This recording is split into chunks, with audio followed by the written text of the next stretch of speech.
ഹരേ കൃഷ്ണ. സർവം ശ്രീ രാധാകൃഷ്ണാർപ്പണമസ്തു. അധ്യായം 7 ജ്ഞാനവിജ്ഞാന യോഗം. ശ്ലോകം 6.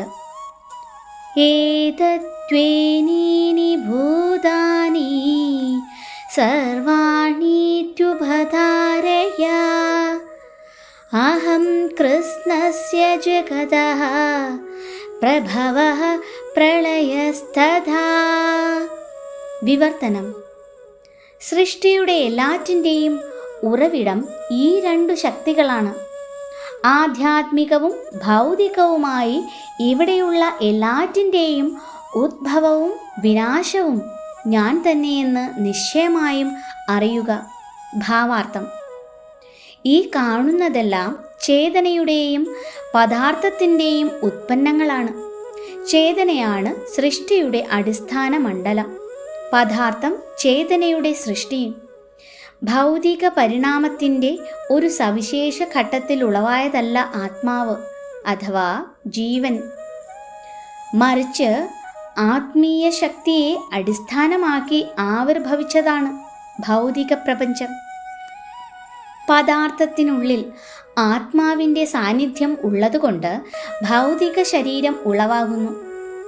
ബാല്യത്തിൽ നിന്ന് യൗവനത്തിലേക്കുള്ള ശരീരത്തിൻ്റെ പരിണാമം സാധ്യമാകുന്നത് ഉത്കൃഷ്ട ശക്തിയായ ആത്മാവിൻ്റെ സാന്നിധ്യം ഉള്ളതുകൊണ്ടാണ്.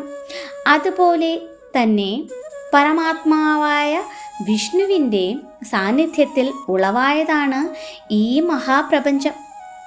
ചേതനയുടെയും പദാർത്ഥത്തിൻ്റെയും സംയോഗത്താലാണ് ഈ ഭീമാകാരമായ വിശ്വരൂപം പ്രകടമാകുന്നത്.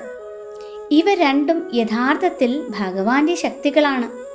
തന്മൂലം ഭഗവാനാണ് എല്ലാറ്റിൻ്റെയും മൂലകാരണം. ജീവാത്മാവാകുന്ന ഒരു ചെറിയ ഭഗവതംശത്തിന് അമ്പരച്ചുംബിയായൊരു കെട്ടിടമോ വലിയൊരു ഫാക്ടറിയോ ഒരു മഹാനഗരം തന്നെയോ നിർമ്മിക്കാൻ കഴിഞ്ഞേക്കാം. എങ്കിലും അതിന് ഒരു മഹാപ്രപഞ്ചം സൃഷ്ടിക്കാനാവില്ല. പരമാത്മാവാണ് ഈ മഹാപ്രപഞ്ചത്തിനു കാരണം. ചെറുതും വലുതുമായ എല്ലാ ആത്മാക്കൾക്കും കാരണഭൂതൻ കൃഷ്ണൻ തന്നെ. അതിനാൽ അദ്ദേഹം സർവകാരണങ്ങളുടെയും കാരണമാണ്.